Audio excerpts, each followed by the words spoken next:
করতে থেকে প্রহ্লাদ মহারাজ বলছে, তুমি চলো না আমার সাথে।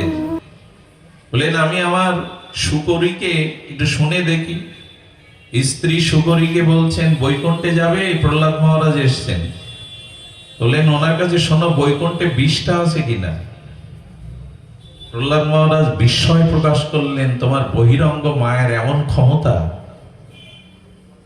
এই জন্য যে জন্ম আমরা গ্রহণ করি ওখানে সুখ খুঁজে নেই, ওখান থেকে আর নড়তে চায় না। কিন্তু এইভাবে তো হবে না। মনুষ্য জন্ম পেতে গেলে এই বিবর্তনবাদের মধ্যে দিয়ে আসতে হবে 84 লক্ষ জনি। পিপীলিকা তখন বলছেন, প্রভু আমি এই জন্য মরতে চাইছি না, এর থেকে ডিমোশন হলে এমন প্রাণীতে জন্মাবো যে এই পাশে জন্মে ও পাশে মরবো। খুব অপূর্ব একটি দৃষ্টান্ত এসেছে কেন জীবন চলার পথে গুরু কৃপা সাধু কৃপা প্রয়োজন। ওখানে তখন বলছেন, পিপীলিকাকে ব্যাসদেব প্রশ্ন করছেন, আচ্ছা তুমি পূর্ব জন্মের এই কথা কি করে মনে রাখছো, পিপীলিকা কেন হলে? এখন ডাক্তারের কাছে গেলে রোগ নির্ণয়ের পরে বলে এই রোগ আপনার কেন হলো, কি অভ্যাস করেছিলেন এই রোগ হলো। ওষুধ দেওয়ার পর আবার বলে যাতে এই অভ্যাস আর জীবনে আনবেন না, যাতে এই রোগ আবার আসে। তো ব্যাসদেব বলছে, তুমি পিপীলিকা হলে কেন, এত জ্ঞানের কথা বলছো, খুব ধ্যান দিয়ে শুনুন। পিপীলিকা বলল, গত জন্মে আমি মন মতো চলেছিলাম, শাস্ত্র মতো গুরু নির্দেশ মতো চলিনি। আজ একদল কিছু মানুষ আছে যারা বলতে চায় আমার মন যা বলে আমি তাই করি, আমি কারোর উপদেশ আমার মন যা বলে না, মন মতো চলতে যাবেন না। জীবনে শাস্ত্র বা গুরু বাক্য অনুযায়ী জীবন না চালালে, বলে আমি মন মতো চলে আজ এই পিপীলিকা জন্ম পেয়েছি। তবে আমার পূর্ব স্মৃতি কেন মনে আছে জানেন?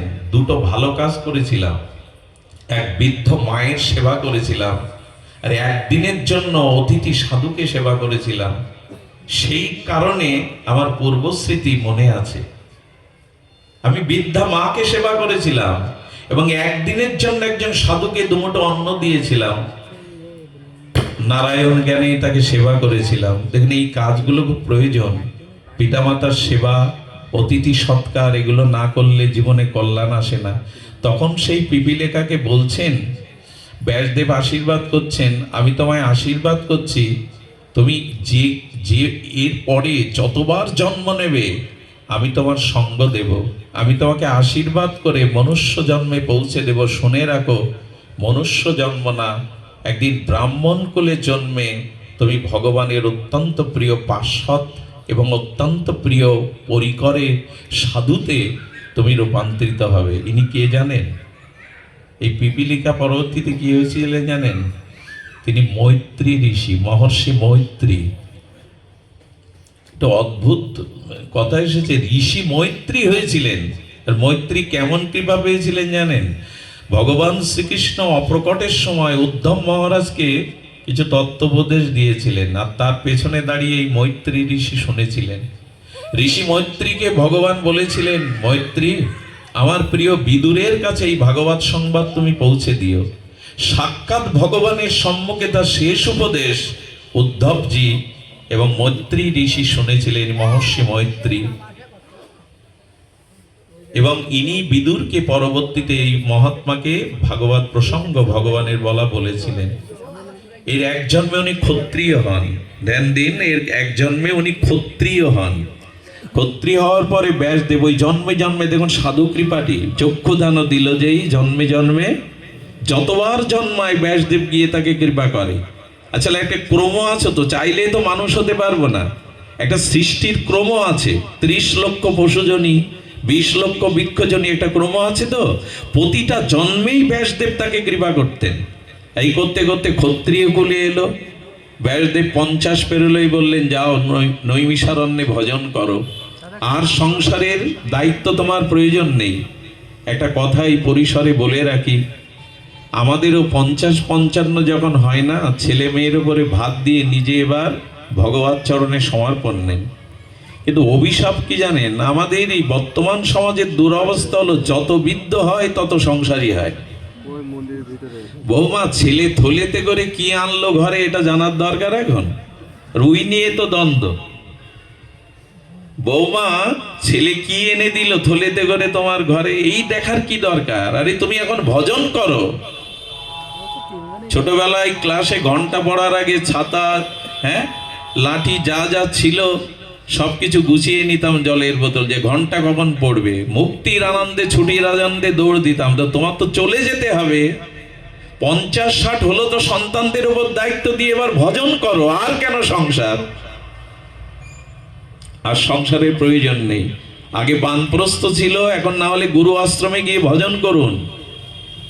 80 বছরের বৃদ্ধ বিকেলবেলা চণ্ডী মণ্ডপে যদি তাস খেলে তো কাকে কি বলবে? খেলে 4 জন আর পেছনে থাকে 10 জন টেক্কা লিড দেওয়ার জন্য। কি দরকার এটা? কিন্তু গুরু কৃপা সাধু কৃপা না হলে এই বিবেক জাগে না যে এখন আমার সময় হয়েছে, গুছিয়ে নিতে হবে। সুধীজন, ক্ষত্রিয় বললেন নৈমিষারণ্যে ভজন করো, এর পরবর্তী জন্মে তুমি ব্রাহ্মণ কুলে জন্মাবে। আর এই ক্ষত্রিয় দান ধ্যান রাজকর্ম ভজন করে ব্রাহ্মণ কুলে এলেন। ব্রাহ্মণ কুলে আসলে ব্যাসদেবের পূর্বকৃত সংস্কারে তার ভিতরে ভাগবত ধর্ম জেগে গেল। একটা কথা বলে রাখি, যতদিন ভাগবতে অনুরক্তি না হবে, অনুরাগ না হবে, ততদিন ভগবত কৃপা রাজ্যে আপনি পৌঁছাতে পারবেন না। হরিনাম এবং হরি কথা, এই দুটিতে যতদিন রুচি না হচ্ছে, আপনি প্রেম রাজ্যে ভক্তি রাজ্যে পৌঁছানোর অধিকারীই নন। সে আপনি যতই দান ধ্যান তীর্থ পর্যটন করুন, সৎকর্ম, হরিনাম হরি কথার রুচিতে না আসলে সব বৃথা। শ্রম এব হি কেবলম। এটা গুরু কৃপা সাপেক্ষ, মহৎ কৃপা সাপেক্ষ। ব্রাহ্মণ কুলে জন্মালেন, ছোটবেলা থেকে শুভ সংস্কার, কিন্তু ভাগবত কার কাছে তিনি গ্রহণ করবেন? ব্যাসদেবের পিতা পরাশরের শরণাপন্ন হলেন। এখানে একটি কথা বলা দরকার। গোকুলানন্দ কথা বলতে গেলে একটু হিসাব করে বলতে হবে। শাস্ত্রের বাইরে কোনো কথা এখানে খাটবে না। মহান আচার্যরা এখানে আছেন। ভাগবতও শুনতে হয় পরম্পরায়।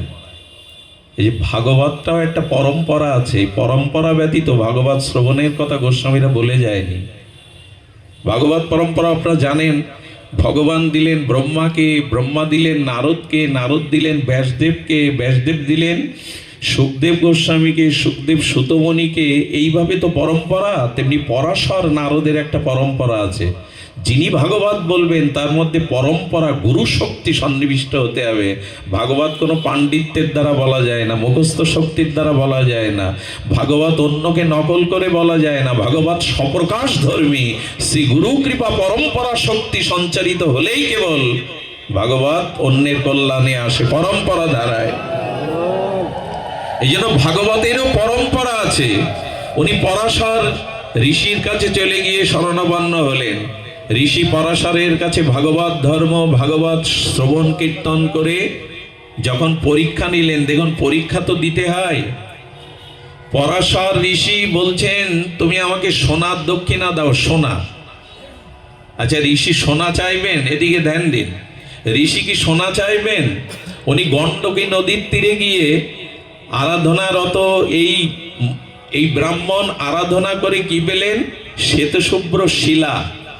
আর এই শিলা সুবর্ণের মতো উজ্জ্বল রং, তেজদীপ্ত এনে গুরুদেবকে দক্ষিণা দিলেন। পরাশর পরীক্ষা করছিলেন কতটা ভাগবত অনুভূতি হয়েছে। বললো চেয়েছি সোনা, সুবর্ণ, এটা এনে দিলে কেন? বলে প্রভু, সুবর্ণর এক অর্থে ভগবান, সুবর্ণ সোনার মতো বর্ণ ভগবানের অঙ্গজ্যোতি। তো এই শ্বেতশুভ্র শিলাকে বলছেন আপনি মনে হয় সোনা বলতে, সুবর্ণ বলতে ভগবানকেই চেয়েছেন। বুকে জড়িয়ে ধরলেন, বলে তুমি উপযুক্ত বুঝেছ। আচ্ছা, এই শিলা কি ভগবান? বলে আপনি যদি কৃপা করেন, ভাগবত করুণা হয়, তাহলে শিলাই ভগবান। স্তুতি করতে করতে তার মধ্যে দিয়ে চতুর্ভুজ ভগবান প্রকট হয়ে গেলেন। বলেন আজ থেকে তুমি ভাগবতের অধিকারী, শব্দ ব্রহ্ম তোমার মধ্যে পূর্ণ প্রকাশ হবে। আমাদের রাধারমণ তো গোপাল ভট্ট গোস্বামীর কৃত প্রার্থনায় তিনি শিলা থেকেই রাধারমণ প্রকট হয়েছিলেন। দেখুন, এই যে ভাগবত কৃপা, এটা গুরু কৃপা সাপেক্ষ। আপনাদের মনে আছে ভাগবতের প্রখ্যাত টিকাকার স্বামীপাদ মহাপ্রভু বলেছিলেন যারা স্বামীপাদকে মানে না এরা পতিতা। আমাদের স্বামীপাদের টিকা হলো ভাগবতের সর্ববৃহত্তম, এটা প্রামাণ্য টিকা। মহাপ্রভু হুঁশিয়ার করেছেন স্বামীপাদের টিকার বাইরে যিনি সিদ্ধান্ত জানান তাকে বলেছে তিনি পতিতা, আমি তাকে মানি না। এই স্বামীপাদ কাশীতে 20 বছর নরসিংহদেবকে আর অর্চন করেছিলেন, কিন্তু বিদ্যা অর্জন করতে পারেননি। তাই তাকে অনেকেই মূর্খ পণ্ডিত বলে উপহাস করত, গালি দিত। কেউ ছাত্র কাশীতে গেলে বলতো ওই পণ্ডিতের কাছে যাও। অপমান সহ্য না করতে পেরে নরসিংহদেবকে একদিন বলেছিলেন, প্রভু কৃপা করো, আমি 20টা বছর তোমার সেবায় নিবেদিত হয়েছি, লোক আমাকে উপহাস করে, আমি পণ্ডিত নই, আমি লেখাপড়া জানি না, অক্ষর জ্ঞান নেই, আমার কাছে পাঠিয়ে দিয়ে উপহাস করে এই কাশীর পণ্ডিতরা। তবে আজ পণ্ডিতের কাছে গিয়ে আমি বিদ্যা অর্জন করবো, তোমার সেবা আর নয়।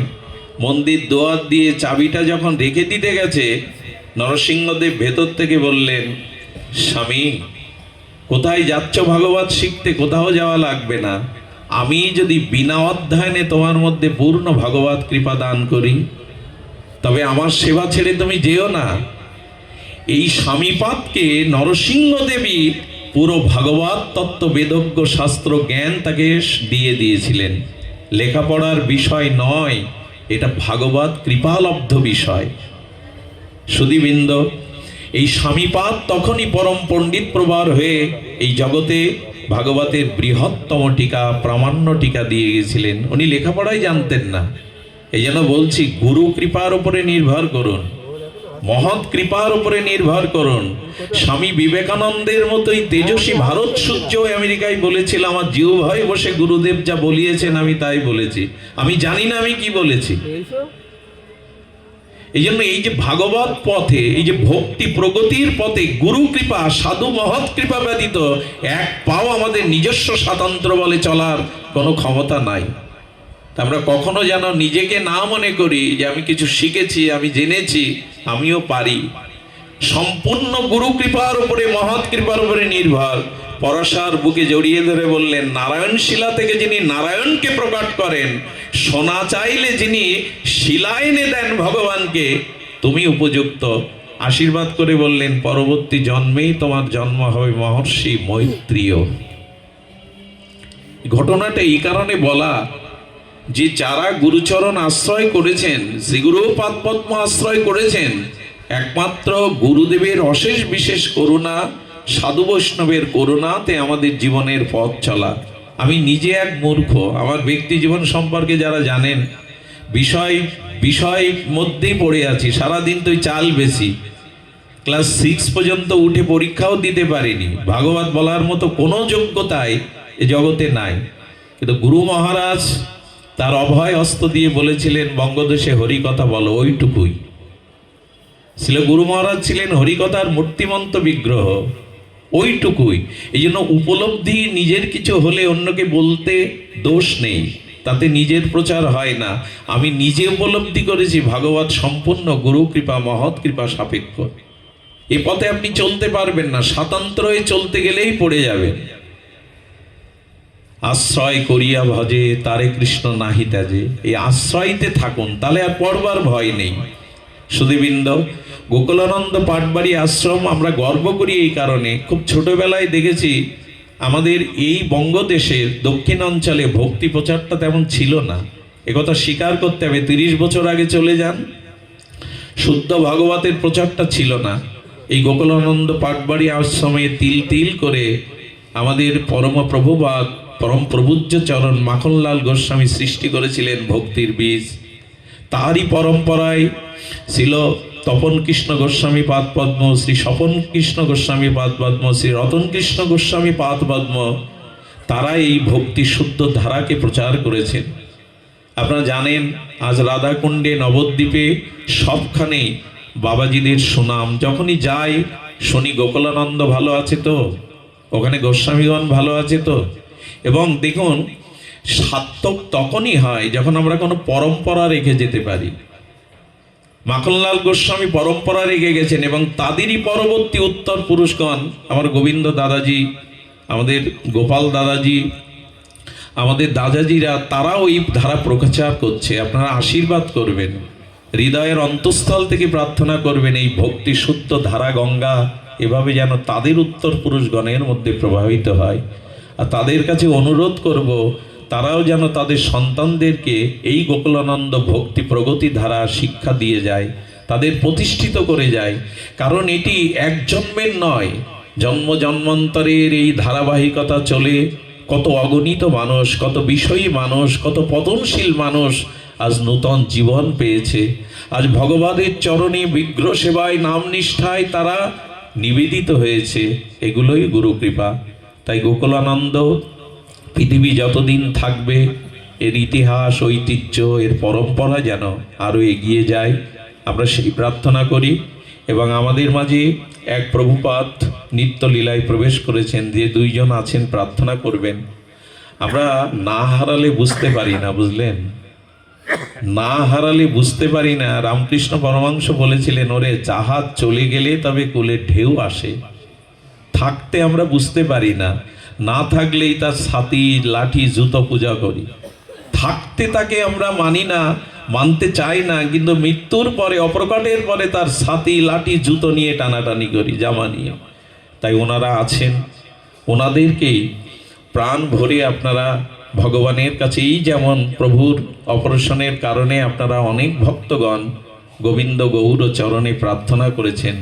প্রভুপাদরা যতদিন, যখনই আসি মুখখানা দেখি তখন বল পায়, কারণ আমাদের ভিতটা ওনারাই গড়েছেন, আমাদের ভিতটা ওনারাই তৈরি করেছেন। আজ যে চারিদিকে ভাগবত না, আজকে সদ্দীক্ষা, আজ মালা তিলক, এটা দেখছেন, এটা ছিল না 30 বছর 20 বছর আগে ছিল না।